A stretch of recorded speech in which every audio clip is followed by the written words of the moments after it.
Tiga tahun silam, tepatnya bulan Juni tahun 2022, saya bersama teman-teman mendaki Gunung Rinjani via Sembalun.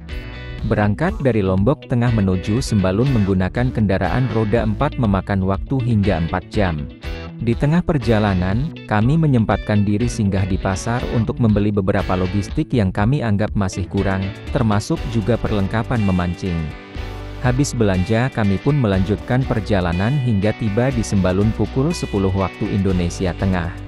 Setibanya di pos Sembalun, kami melakukan reservasi, mulai dari pembelian tiket hingga cek kesehatan.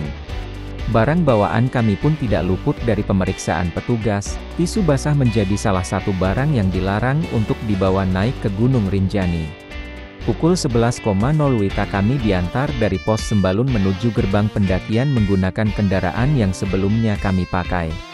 Menyusuri jalan tanah berdebu dan terjal membuat perjalanan kami cukup tersendat.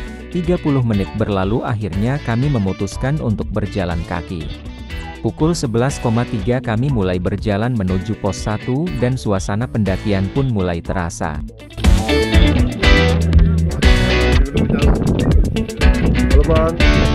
Pemandangan yang eksotis dengan suasana damai mengantarkan kami menuju pos 1 tanpa ada hambatan.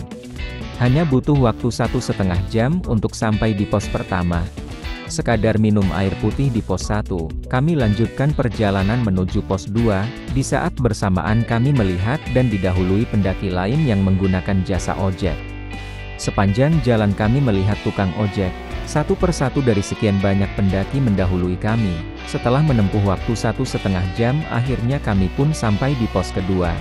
Waktu asyar sudah tiba, saya dan teman-teman istirahat dan sholat terlebih dahulu di pos kedua.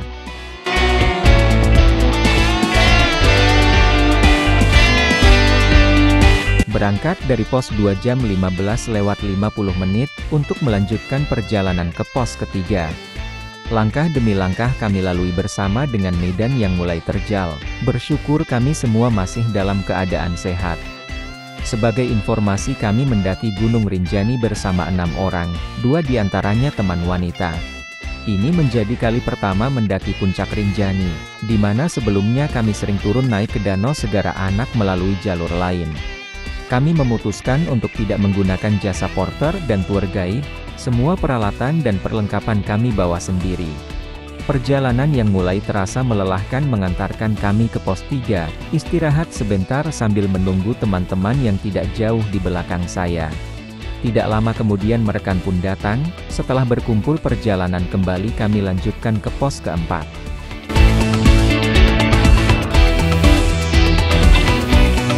Jalan yang semakin terjal menantang langkah kami untuk terus bergerak. Niat, tekad serta fisik yang sehat pun sangat dibutuhkan. Tanjakan demi tanjakan terlewati, rasa nikmat pun mengiringi sepanjang perjalanan. Akhirnya kami pun sampai di pos 4 jam 18:35. Di sini kami istirahat sambil makan malam sebelum kami lanjutkan perjalanan ke Pelawangan Sembalun.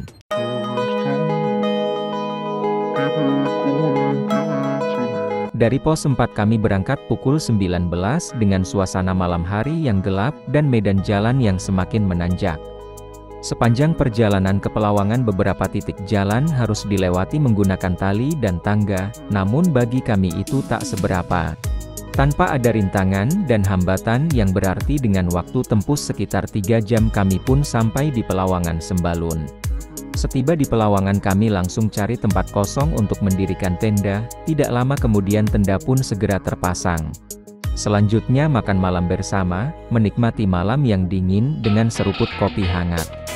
Kami tiba di Pelawangan pukul 22, sementara mendirikan tenda, beres-beres dan makan malam waktu pun sudah menunjukkan jam 23:30. Mengingat besoknya atau tepatnya 2 jam ke depan harus bangun lagi untuk bersiap-siap summit Rinjani, kami sepakat untuk istirahat.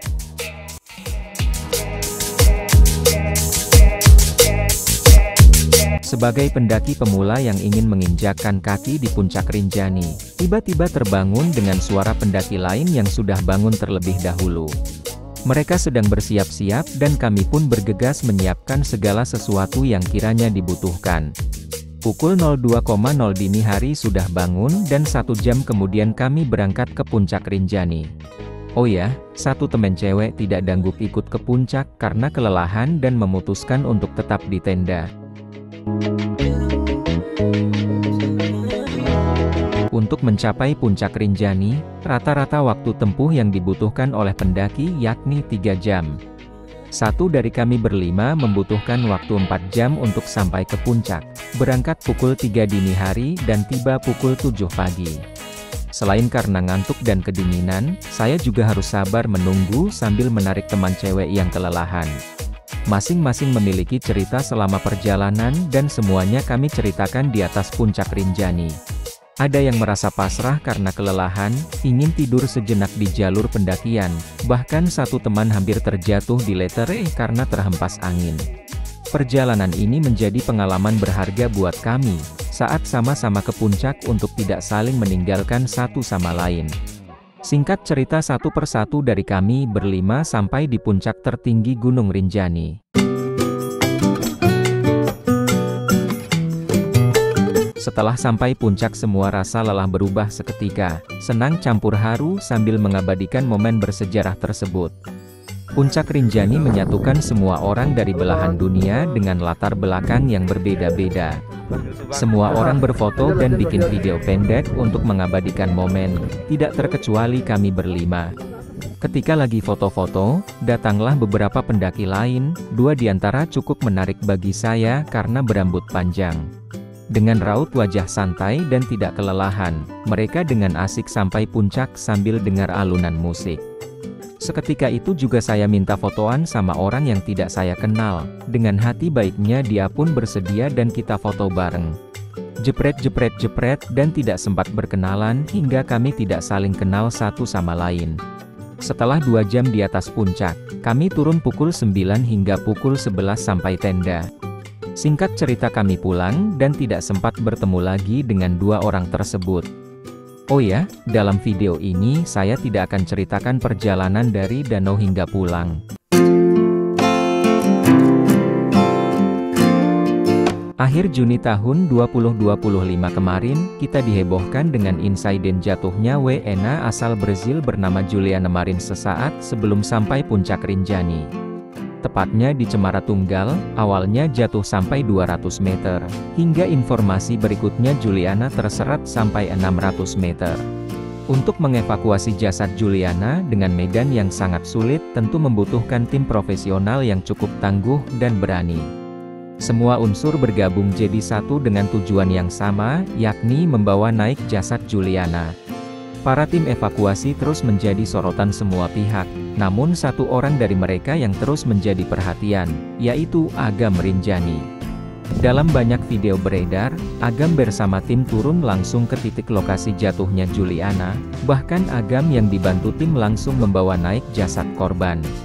Singkat cerita, setelah insiden ini viral dan Agam menjadi sorotan hingga foto dan videonya berseliweran di media sosial, kami teringat kembali pendakian 3 tahun silam. Teringat pernah fotoan bareng di puncak Rinjani sama orang yang mirip dengan Agam. Karena wajahnya yang sangat mirip, kami pun coba cek foto lawas dan membandingkan dengan foto-foto yang lain. Setelah dicek, ternyata benar, orang yang saya ajak foto bareng waktu itu adalah Agam Rinjani yang viral saat ini. Akhir kata, setiap perjalanan bersama berusahalah untuk tidak saling meninggalkan, karena kitalah yang paling tahu kondisi teman, bukan orang lain.